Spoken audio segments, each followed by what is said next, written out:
Hello everyone, I'm Drethos, and today we're going to talk about gearing, how to gear up our champions. No matter if you're early game, mid game, or late game, we will analyze them all. So let's get started. Now let's say that we are early game. What do we need for early game is speed, but what's the other stat that we need? It depends what champion we want to gear. So if the champion that we want to gear is someone that is placing debuffs, the second stat that we want on him is accuracy, because if we are not accurate enough, we're not gonna land our debuffs. Now, if our champion also is a supporter, what we need is something that is gonna help him stay alive. Let's say, for an example, Seal. How we will build Seal. For example, we're gonna do it with speed, because that's the thing that keeps her going, and we will also need accuracy because we want to land her A2, which is stun the targets with a 35% chance, minimal chance but still a chance, and on her A1, which she has decreased speed and a turn meter reduction, so we get benefit of that. So we need speed and accuracy. What's the third stat that we need for her? Well, she's a support champion, so we kind of want her to stay alive, so defense and HP, and then if we can and have room, we will build her with resistance. Now, it doesn't matter if we have sets on her or not. It doesn't matter if we are using just one item from each section. It matters if we have the correct stats. Stats are everything. So we can have 6 different items from 6 different sets as long as we have the stats that we need. Now, Seal was an example of a supporter with a debuffer at the same time. What happens if we have a heavy debuffer and a nuker? Let's say that we have a Dracomorph, like this guy.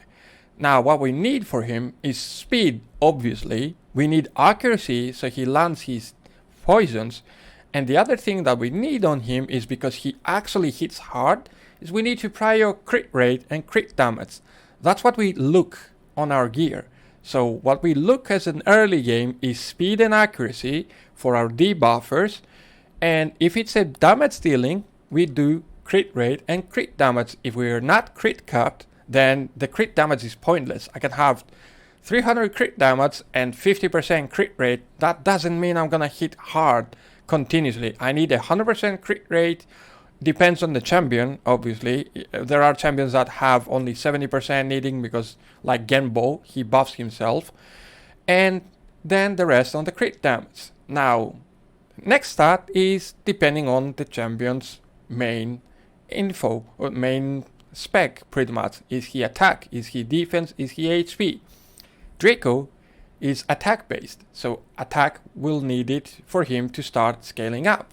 Now Hellhades has a really nice tool on his website. I'm gonna let a link down below so you can go ahead and see that. But if you're not familiar with his website, it's easy for you to just see the video and get helped by it. Now, for defense champions, we will then build defense, and for HP champions, we will then build HP. Now, let's say that we have a supporter like Raglin, and she doesn't do any debuff, any form of debuff. Then for her, what we need is speed, again, high survivability, which is defense and HP, and then we don't want to get crowd controlled, so we want resistance. So with that in mind, think what we want to do with our champion, think what our champion is providing us, and building accordingly. It doesn't matter if you're picking up a defense stat, or a defense set, or a speed set, or a crit rate set, or a crit damage set. If you're in early game, you're looking for substats. Substats like speed, crit rate, crit damage, and attack. For example, this weapon can be used on an attack champion that can also play some debuffs, like Draco. Or if we have this, for example, this is pretty much boots that are providing us with the necessary speed that we need. Also have attack, which actually pumps up our stuff. Will I like to have crit rate more there than resistance, HP, and attack? Yes, I will, but it's also speed boots, and speed overrules anything else. Now, when we're mid gamers, we want to be nitpicking a little bit more and more and more, which means we're not going to be keeping so many 5 stars, or we're going to be keeping 5 stars that have really good gear, really good substats, and epics and legendaries, and etc. etc. How you can separate that you reach that point? Well, pretty much if you can reach easy the speeds, and you can pretty much cycle and do the dungeons level 20 of almost everything in the game, Dragon 20, Ice Golem 20, and Fire Knight 20, meaning that you're almost at mid-game, pretty much. So what you need is, again, the same stats, you just become more picky. And what separates the end gamers from the first timer, the early gamers and the mid gamers? Well, the end gamers kinda go with like, we need 3 or 4 of one pretty much item of whatever stat that we want. For example, if I have a crit damage weapon, like this for example, I go for as much as I can from a crit rate or a speed or a crit damage or an accuracy, because it depends where the set is and what does provide us. Now, a little bit close info there. There are 2 sets in the game that, yes, we should focus on speed, obviously, but we can pretty much make some small sacrifices for them. And those sets are crit damage sets, cruel sets, and savage sets. Those 3 sets are providing us with crit rate and crit damage, making us be able to use on our champions so they deal more damage. Would I want speed on them for them to go? Yes, but can I keep an item that has no speed if it has like super good stats like attack, crit rate, crit damage, and then a flat attack as a weapon? Yeah, keep it. You're just gonna struggle a little bit with this reaching the speed.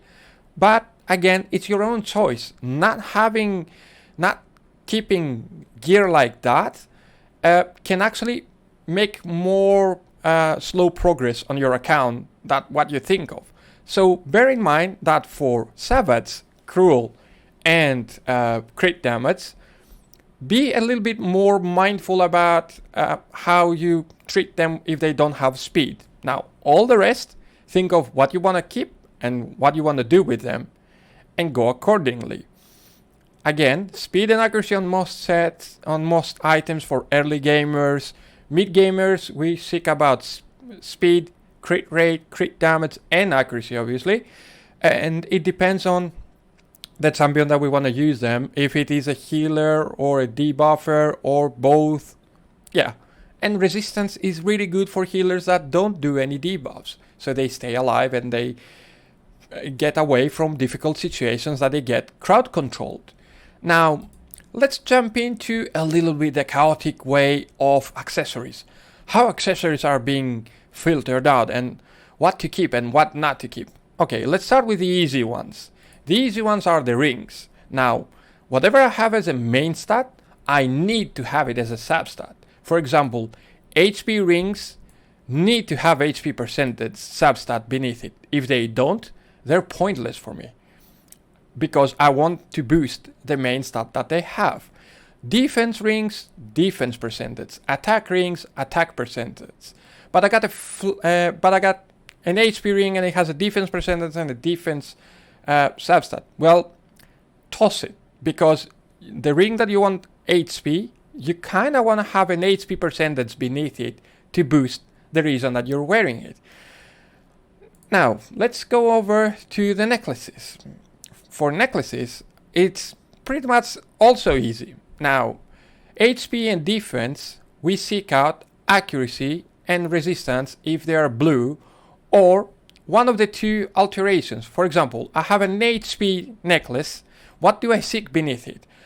If it's blue, accuracy, which is kinda needed, and if it doesn't have resistance, then defense. If it has crit damage and attack, it's pointless for me to keep it, but I will roll it to see how it rolls. Always try to roll all your gear up to level 8 when they're blue, so you see where they land, the rolls, and you move accordingly.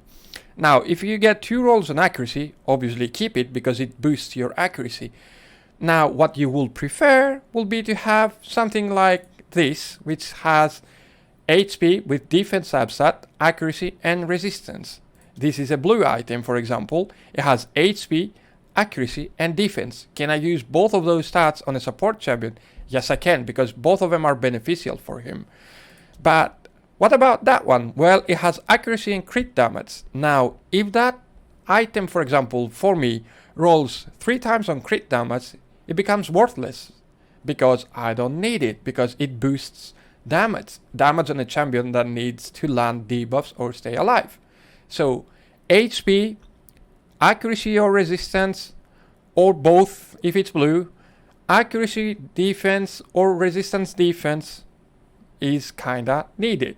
Anything else, combination with attack or crit damage, we kinda don't want it. We roll it, see how it rolls, and then we move forward. The defense is the exact opposite of HP. Pretty much, if we have defense, we need to have HP beneath it, accuracy and resistance, that's what we seek. Now, what do we do with attack necklaces? Any champion that will benefit from crit damage over scales attack, so trust them out. It's really good silver. Anything that you have. Now, what about substats? Well, substats, you need one of the 3 primary stats, which is HP, attack, or defense, so you know on which champion to use it, and then either accuracy, so I land my debuffs, or resistance if I don't care about that, he's not placing any debuffs, and I will keep him alive a little bit longer by resisting crowd control. Now, let's move on to banners. Banners, the same deal with rings. Main stat needs to be as a substat, but before that, I need speed. If, for example, I get an HP banner and it has speed beneath it, and then it has defense percentage, I roll it so I see if I get speed on it. Now, if I get speed on it, that becomes immediately something that boosts up my speed. Speed above everything, guys. Remember that. Speed above everything, okay? Now, what I would like is HP and HP percentage paired with speed. Defense with defense percentage and speed. Attack with attack and speed. That's for blue. Accuracy, speed beneath it. The other stats are secondary and they are defining us where we're going to use them or not. So accuracy, we roll it so we get speed. Resistance, the same thing with speed. Although we prio a little bit as well after that the defensive stats. Like a resistance is cool if it has HP and defensive percentage stat. But what about if it has 3 flat stats or 2 flat stats, 1 percentage and speed? Roll it up to 8. If it doesn't take speed, then trust it. But remember, it always depends how many you have in your inventory. That's something I forgot to mention. Excuse me about that. It always depends how many you have. So if you have only 1 accuracy banner and it doesn't have speed on it, you're gonna keep it until you get one that has speed. The reason is you have no options. So if you have a lizard man and you have no accuracy banner, you're not gonna be using accuracy on him because you have no banner. So keep it until you get something better. Always have more than 1 options in your inventory. The same thing goes for resistance, the same thing goes for HP, and the same thing goes for attack and defense. Although as soon as you start piling up the HP and the defense ones, you can start becoming picky on the rolls, either speed or defense percentage rolls, etc, etc. So that's it about gearing. It's all really simple. I was Rethus, and I'll see you on the next video. Thanks for watching. Bye guys.